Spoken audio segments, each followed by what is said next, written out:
Chandrayaan 3 mission के जरिए चांद फतह के बाद इसरो का अब अगला टारगेट सूर्य है।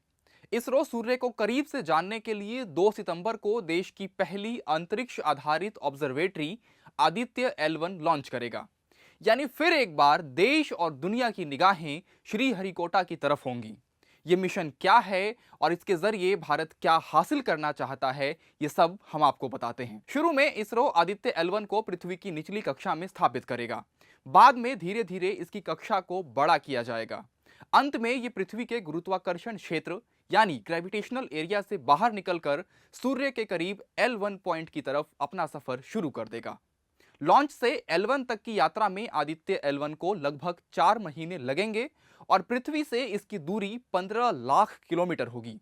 वैसे आपको बता दें कि पृथ्वी और चंद्रमा के बीच की दूरी सिर्फ 3.84 लाख किलोमीटर ही है।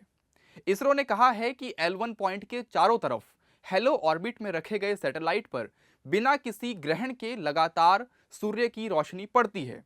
इससे रियल टाइम में सन की एक्टिविटी और अंतरिक्ष के मौसम पर इसके प्रभाव की स्टडी संभव हो जाएगी। इसरो ने जो जानकारी दी है उसके अनुसार आदित्य L1 मिशन में फोटोस्फीयर, क्रोमोस्फीयर और सूर्य की सबसे बाहरी परतों यानी कोरोना का निरीक्षण करने के लिए आदित्य L1 अपने साथ 7 पेलोड ले जाएगा। इसमें L1 पर पहुंचने के बाद 4 पेलोड सीधे सूर्य की तरफ होंगे और बाकी 3 एंगल और एरिया की स्टडी करेंगे। हमने बचपन में स्कूलों में पढ़ा होगा ना, सन इज अ स्टार। इसमें एक जानकारी हम और जोड़ देते हैं। आसमान में जितने भी स्टार हैं उसमें सूर्य धरती के सबसे करीब है। इसीलिए इसकी स्टडी अन्य तारों की तुलना में ज्यादा विस्तार से की जा सकती है।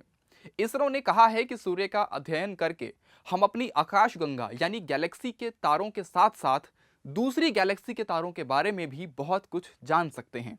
इस मिशन से coronal heating, coronal mass ejection, pre flare और फ्लेयर एक्टिविटीज, उनकी खासियत, अंतरिक्ष मौसम की गतिशीलता यानी मोबिलिटी, पार्टिकल्स और क्षेत्रों के प्रसार सहित कई चीजों को समझने के लिए महत्वपूर्ण जानकारी मिल सकती है। अब हम आपको एक एक कर बताते हैं कि आदित्य L1 में जो 7 पेलोड होंगे उन्हें कहां कहां तैयार किया गया है। Visible emission line coronagraph VELC, इसे भारतीय खगोल भौतिकी संस्थान बेंगलुरु में विकसित किया गया है। Solar ultra violet imaging telescope SUIT, इसे inter university centre for astronomy and astrophysics Pune में विकसित किया गया है।